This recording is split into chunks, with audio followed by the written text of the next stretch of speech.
3 ans après la découverte de Yamakasi, c'est par dizaines que les jeunes ont envahi la rue. Ils ont pour la plupart moins de 20 ans. On les localise dans la banlieue sud, près d'Evry. Ils sont les héritiers. Rudy Duong, 18 ans, on le présente comme le roi de l'escalade. Karim Bous, 18 ans, l'homme araignée. Sébastien Foucan, 26 ans, le grand frère. Stéphane Vigroux, 21 ans, le cerveau. Enfin, Ken, l'acrobate voltigeur.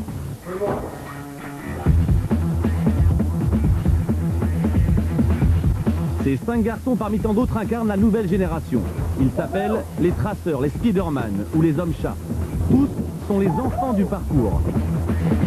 Le parcours, c'est l'art du déplacement, la science du franchissement. Partant du principe qu'il n'y a pas de forteresse imprenable, ces garçons s'amusent à escalader tout ce qui se présente à eux. Rapidité, efficacité, maîtrise du mouvement, ils sont les nouveaux soldats de la jungle urbaine.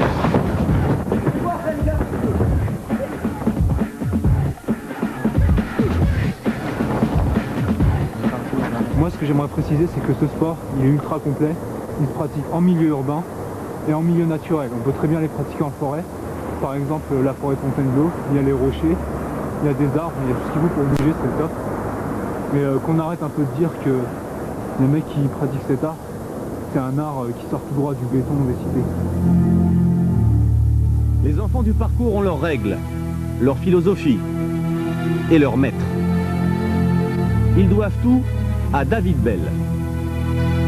David est celui qui a créé la discipline. Il a puisé son savoir auprès de son père, enfant de troupe au Vietnam.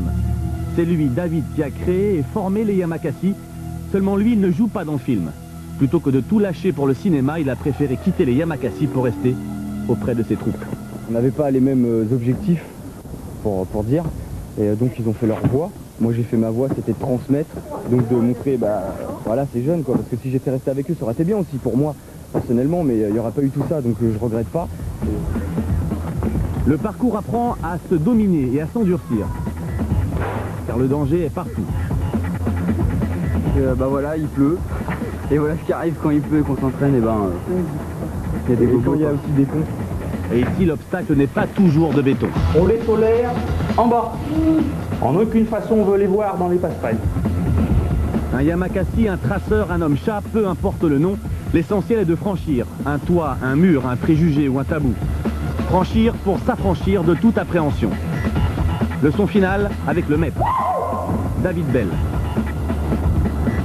Sans trucage, sans protection, voici comment en moins de 20 secondes, il est capable de se sortir de n'importe quelle situation.